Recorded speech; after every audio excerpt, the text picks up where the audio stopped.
Welcome to കാൻഡില physics academy. വീഡിയോയിൽ നമ്മൾ ഡിസ്കസ് ചെയ്യാനായിട്ട് പോകുന്നത് ഒപ്റ്റിക്കൽ ഐസോമേഴ്സ് എന്ന് പറയുന്ന ഒരു ചെറിയൊരു ടോപ്പിക്കാണ്. കാരണം നമ്മുടെ ഹാലോ ആൽക്കൈൻസിന്റെ കെമിക്കൽ പ്രോപ്പർട്ടീസ് SN1 റിയാക്ഷനും SN2 റിയാക്ഷനും പഠിക്കണം എന്നുണ്ടെങ്കിൽ ഒപ്റ്റിക്കൽ ഐസോമേഴ്സുമായി ബന്ധപ്പെട്ട കുറച്ച് ടേംസ് നമുക്കിവിടെ അറിഞ്ഞിരിക്കണം. ആ ടേംസ് ആണ് നമ്മളിവിടെ എക്സ്പ്ലെയിൻ ചെയ്യാനായിട്ട് പോകുന്നത്.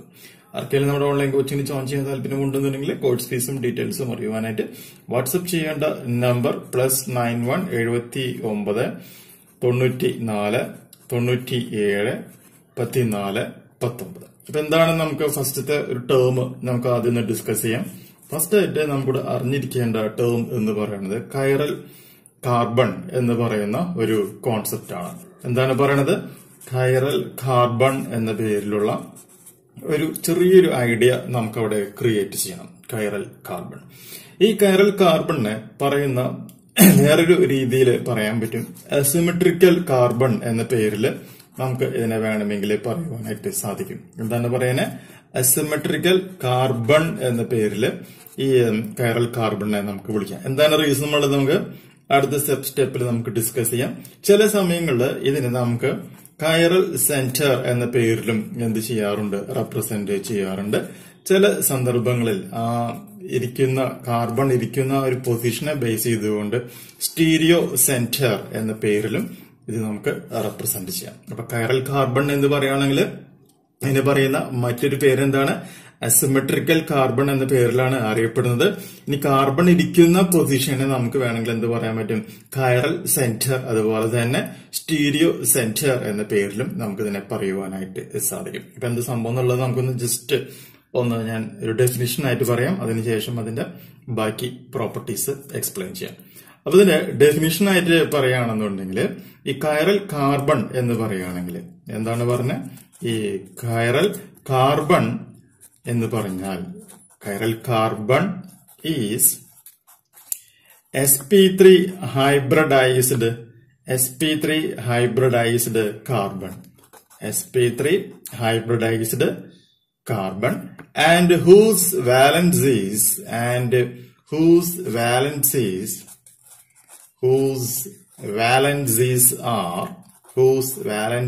are completed with four different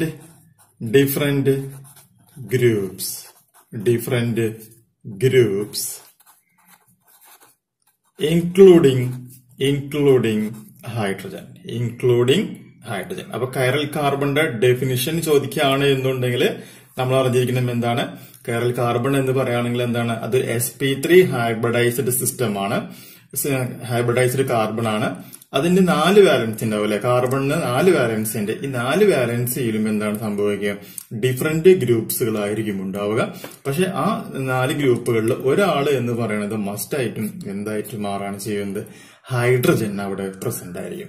ഇതിപ്പോ ഒരു sp3 ഹൈബ്രിഡൈസ്ഡ് കാർബൺ ആയതുകൊണ്ട് ഈ ഇതിന് കാർബണിന് ചുറ്റുമുള്ള ബോണ്ടുകൾ എല്ലാം തന്നെ എന്ത് ബോണ്ടുകളായിരിക്കും? സിംഗിൾ ബോണ്ട് ആയിരിക്കും. വളരെ പ്രധാനപ്പെട്ട മറ്റൊരു പോയിന്റ് ആണ് സിംഗിൾ ബോണ്ട് ആയിരിക്കും. അപ്പൊ സിംഗിൾ ബോണ്ട് ഉണ്ടാവാനുള്ള കാരണം എന്ന് പറയുന്നത് അത് എന്ത് ടൈപ്പ് ഹൈബ്രിഡൈസേഷനിലാണെന്നാണ് പറയുന്നത്? sp3 ഹൈബ്രിഡൈസേഷനിൽ വരുന്നത് കൊണ്ടാണ്, അല്ലെങ്കിൽ sp3 ഹൈബ്രിഡൈസ്ഡ് സ്റ്റേറ്റിൽ വരുന്നത് കൊണ്ട് ഈ കാർബണിന് ചുറ്റും വരുന്ന എല്ലാ ബോണ്ടുകളും എങ്ങനെയായിരിക്കും? സിംഗിൾ ബോണ്ട് ആയിരിക്കും എന്നുള്ളൊരു കാര്യവും പ്രത്യേകം മനസ്സിലായില്ലേ? അപ്പൊ കൈറൽ കാർബൺ എന്ന് പറഞ്ഞാൽ അതൊരു അസിമെട്രിക്കൽ കാർബൺ ആണ്. അതൊരു sp3 ഹൈബ്രിഡൈസ്ഡ് കാർബൺ ആണ്. 4 വാലൻസിയും സിംഗിൾ ബോണ്ടുകളായിരിക്കും. ഈ 4 വാലൻസിയിൽ ഒരാള് എന്ന് പറയുന്നത് എപ്പോഴും എന്ത് തന്നെയായിരിക്കും? ഹൈഡ്രജൻ ആയിരിക്കും എന്നുള്ളൊരു കാര്യം പ്രത്യേകം മനസ്സിലാക്കുക. Asymmetrical carbon. ഇനി നമുക്ക് ഇതിന്റെ ഒരു ചെറിയൊരു എക്സാമ്പിൾ ആയിട്ട് ചെറിയൊരു പടം നമുക്കൊന്ന് വരച്ചു നോക്കാം. ഞാൻ ഇവിടെ ഒരു C മാർക്ക് ചെയ്യാണ്. ദെൻ ഇതിന്റെ മുകളിലായിട്ട് ഈ ഒരു ഭാഗത്തായിട്ട് എന്ത് ചെയ്യുന്നു? C2H5 എന്നുള്ളത് മാർക്ക് ചെയ്യാണ്. ദെൻ ഇവിടെ മാറി ഈ ഒരു പൊസിഷനിലായിട്ട് എന്ത് ചെയ്യുന്നു? CH3 എന്നുള്ളത് ഞാനിവിടെ മാർക്ക് ചെയ്യുന്നു. CH3. ഓക്കെ. ഇനി ഇതിന്റെ ഈ ഒരു പൊസിഷനിലായിട്ട് തന്നെ ഇവിടെ ഒരു ക്ലോറിൻ ഉണ്ട് എന്ന് വിചാരിക്കാം. പിന്നെ നമ്മുടെ നേരെയായിട്ട് മനസ്സിലായ ഈ ഒരു ബുക്കിന്റെ നേരെയായിട്ട് എന്തുണ്ട്? ഒരു ഹൈഡ്രജൻ ഉണ്ട് എന്ന് വിചാരിക്കാം. അപ്പൊ നോക്കിയാൽ 4 ബോണ്ട് അല്ലെ, 4 ബോണ്ടും സിംഗിൾ ബോണ്ടാണ്. അതുകൊണ്ട് നമുക്ക് എന്താ പറയാം, അത് sp3 സ്റ്റേറ്റിലാണെന്നുള്ളത് പറയുവാനായിട്ട് സാധിക്കും. ഇതിന്റെ പ്രത്യേകത നോക്കി കഴിഞ്ഞാൽ ഈ ഒരു ഷേപ്പിനെ നമ്മൾ എന്ത് ചെയ്യുന്നു, ഒരു മിറർ ഇമേജ് നമ്മൾ വരച്ചു നോക്കുകയാണ് എന്ന് വിചാരിക്കാം. ഓക്കെ, അപ്പൊ മിറർ ഇമേജ് വരച്ചു കഴിഞ്ഞാൽ എന്ത് സംഭവിക്കും എന്നുള്ളതാണ് നമുക്ക് അടുത്ത് നോക്കാനുള്ളത്. മിറർ ഇമേജ് വരയ്ക്കുന്ന സിറ്റുവേഷനിൽ സിയുടെ ഈ ടോപ്പ് പൊസിഷനിൽ എന്ത് തന്നെയായിരിക്കും, C2H5 തന്നെയായിരിക്കും ഉണ്ടാവുക. പിന്നെ ഇവിടേക്ക് ഈ CH3 എന്ന് പറയുന്നത് തന്നെ ഇങ്ങോട്ടേക്കല്ലേ നിൽക്കുന്നുണ്ടായിരുന്നത്. ഈ CH3 എന്ന് പറയുന്നത് നേരെ എന്തായിട്ട് മാറുന്നു, ഈ ഒരു സൈഡിലേക്ക് ഷിഫ്റ്റ് ചെയ്യും. പിന്നെ നമ്മളിവിടെ മാർക്ക് ചെയ്തിട്ടുണ്ടായിരുന്നു ഈ H എന്ന് പറയുന്നത് നമ്മുടെ ഈ എന്റെ മൊബൈൽ ഫോണിന്റെ അല്ലെങ്കിൽ പ്ലെയിനിന്റെ നേരെയാണ് എന്നല്ല പറഞ്ഞ, അതിനു പകരം ഇത് എന്ന് പറയുന്നത് തന്നെ ഇവിടേക്കായിരിക്കും ഇതിന്റെ ഈ ഹൈഡ്രജൻ എന്ന് പറയുന്നതിന്റെ പൊസിഷൻ ഷിഫ്റ്റ് ചെയ്യാം. ക്ലോറിൻ എന്ന് പറയുന്നത് ഇവിടെയായിരുന്നു, ആ ക്ലോറിന്റെ പൊസിഷൻ എന്ന് പറയുന്നത് നേരെ എന്തായിട്ട് മാറുന്നു, ബാക്ക് സൈഡിലേക്ക് ഷിഫ്റ്റ് ചെയ്ത് പോവുകയാണ് ചെയ്യുന്നത്. ഇതിപ്പോ ഒരു മിറർ ഇമേജ് ആണല്ലോ. അപ്പൊ മിറർ ഇമേജ് ഇങ്ങനെ നമ്മൾ വെച്ച് നോക്കി കഴിഞ്ഞാൽ ഇത് ഒരു കാരണവശാലും എന്ത് ചെയ്യുന്നില്ല, സൂപ്പർ ഇമ്പോസ് ചെയ്യപ്പെടുന്നില്ല. അതാണ് ഇതിന്റെ ഏറ്റവും പ്രധാനപ്പെട്ട മറ്റൊരു പ്രത്യേകത. ഇവിടെ ഇപ്പൊ നമുക്ക് 2 ആൾക്കാരെ കിട്ടി. ഈ 2 ആൾക്കാരെ കിട്ടി കഴിഞ്ഞാലും ഇവന്മാര് തമ്മിൽ ഒരു കാരണവശാലും എന്ത് ഉണ്ടാകുന്നില്ല, സൂപ്പർ ഇമ്പോസ് ചെയ്യുന്നില്ല, മിറർ ഇമേജ് ഉണ്ടാകുന്നില്ല. അതുകൊണ്ട് തന്നെ ഇവിടെ എന്തുണ്ടാകുന്നില്ല, സൂപ്പർ ഇമ്പോസും ചെയ്യപ്പെടുന്നില്ല. ഈ തരത്തിലുള്ള ആളുകൾക്ക് മറ്റൊരു പേരും കൂടി നമ്മളോട് പറയും. ആ പേരും കൂടി ഒന്ന് മനസ്സിലാക്കി വെക്കാം. എന്താ പറയാ, ഇതിൽ സ്റ്റാർട്ട് ചെയ്യുന്ന ഒരു പേരാണ് നമ്മളവിടെ യൂസ് ചെയ്യുന്നത്. എനൻഷ്യമേഴ്സ് എന്ന പേരിലാണ് ഇത് റെപ്രസെന്റ് ചെയ്യപ്പെടുന്നത്. എന്താണ് പറയുന്നത്, എനൻഷ്യമേഴ്സ് എന്ന പേരിൽ റെപ്രസെന്റ് ചെയ്യും. ഇത് നമ്മുടെ ഒരു ഒന്നാമത്തെ എക്സാമ്പിൾ ആയിട്ടാണ് നമ്മൾ പറഞ്ഞു വെച്ചേക്കുന്നത്. ഇനി നമുക്ക് രണ്ടാമതായിട്ട് ഒരു എക്സാമ്പിൾ നമുക്ക് നോക്കാം. ഞാൻ ഇവിടെ ഒരു C മാർക്ക് ചെയ്യുന്നു. ഇതിന്റെ മുകളിലായിട്ട് COOH ഇവിടെ മാർക്ക് ചെയ്യുന്നു. ദെൻ ഈ ഒരു പ്ലെയിനിലായിട്ട് എന്താണ് ചെയ്യുന്നത്, CH3 മാർക്ക് ചെയ്യുന്നു. പിന്നെ നമ്മുടെ ഈ മൊബൈൽ ഫോണിന്റെ അല്ലെങ്കിൽ സ്ക്രീനിന്റെ പെർപെൻഡിക്കുലർ ഡിറക്ഷനിലായിട്ട് ഒരു OH മാർക്ക് ചെയ്യുന്നു. ദെൻ ഇതിന്റെ നേരെ ഓപ്പോസിറ്റ് പോർഷനിലായിട്ട് എന്താണ് ചെയ്യുന്നത്, H മാർക്ക് ചെയ്യാണ്.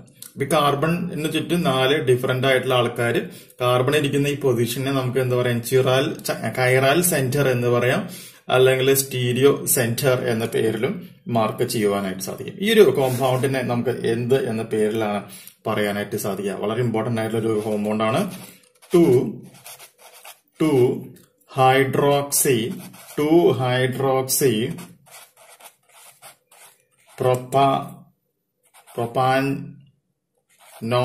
പ്രൊപ്പനായിക് ആസിഡ് എന്ന പേരിലാണ് ഇതിനെ റെപ്രസെന്റ് ചെയ്യാം. കുറച്ചും കൂടി സിമ്പിൾ ആയിട്ട് പറയുകയാണ് എന്നുണ്ടെങ്കിൽ ഇതിനെ നമുക്ക് മറ്റൊരു പേരിലും കൂടി പറയാൻ പറ്റും, ലാക്റ്റിക് ആസിഡ് എന്ന പേരിൽ നമുക്ക് ഇതിനെ പറയുവാനായിട്ട് സാധിക്കും. ദെൻ ഈ ഒരു കോമ്പൗണ്ടിന്റെ മിറർ ഇമേജ് നമ്മളിവിടെ ചെക്ക് ചെയ്യുകയാണെന്ന് വിചാരിക്കാം. കാർബണിന്റെ പൊസിഷന് മാറ്റം സംഭവിക്കുന്നില്ല.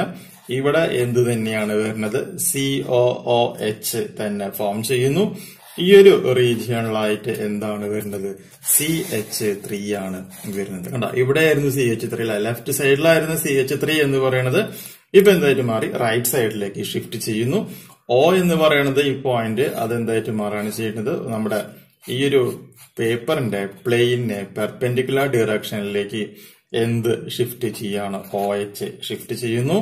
പിന്നെ H ഇപ്പുറത്തായിരുന്നു, H എന്ന് പറയുന്നത് നേരെ ഈ റീജിയനിലേക്ക് ഷിഫ്റ്റ് ചെയ്യപ്പെടുന്നത്. അപ്പോ മിറർ ഇമേജ് ഫോം ചെയ്യുന്നു. ഡു നോട്ട് സൂപ്പർ ഇമ്പോസ് എന്ന് പറയുന്ന ഒരു കണ്ടീഷനും ഇവിടെ എന്തായിട്ട് മാറാണ് ചെയ്യുന്നത്, സാറ്റിസ്ഫൈ ചെയ്യുകയാണ് ചെയ്യുന്നത്. ഈ ഒരു കണ്ടീഷന് ഇതുപോലെയുള്ള ഓപ്റ്റിക്കലി ആക്റ്റീവ് ആയിട്ടുള്ള ഇതുപോലെയുള്ള ഒരു സെറ്റപ്പിനെ അല്ലെങ്കിൽ ഒരു കോമ്പൗണ്ടിനെ നമ്മൾ ജനറലി പറയുന്ന ആ ഒരു ടേംസ് ആണ് എന്ത്, ഈ കൈറൽ കാർബൺ എന്ന പേരിൽ നമ്മളിവിടെ റെപ്രസെന്റ് ചെയ്യുന്നത്. ഹാലോ ആൽക്കെയിൻസിന്റെ SN1 SN2 മെക്കാനിസം പഠിക്കുവാനായിട്ട് ഏറ്റവും ആവശ്യമായിട്ടുള്ള ഒരു ടേമാണ് ഈ കൈറൽ കാർബൺ എന്ന് പറയുന്നത്. കാര്യങ്ങൾ മനസ്സിലാക്കി വെക്കുക. ഈ ഒരു വീഡിയോ നിങ്ങൾക്ക് യൂസ്ഫുൾ ആവുകയാണെന്നും തീർച്ചയായും നമ്മുടെ ചാനലും സബ്സ്ക്രൈബ് ചെയ്യാം. മനസ്സിലായില്ലെങ്കിൽ അൺസബ്സ്ക്രൈബ് ചെയ്യാം, ഡിസ്ലൈക്ക് അടിക്കുക. ഓക്കെ, പുതിയൊരു വീഡിയോയുമായിട്ട് നമുക്ക് വീണ്ടും കാണാം. ബൈ.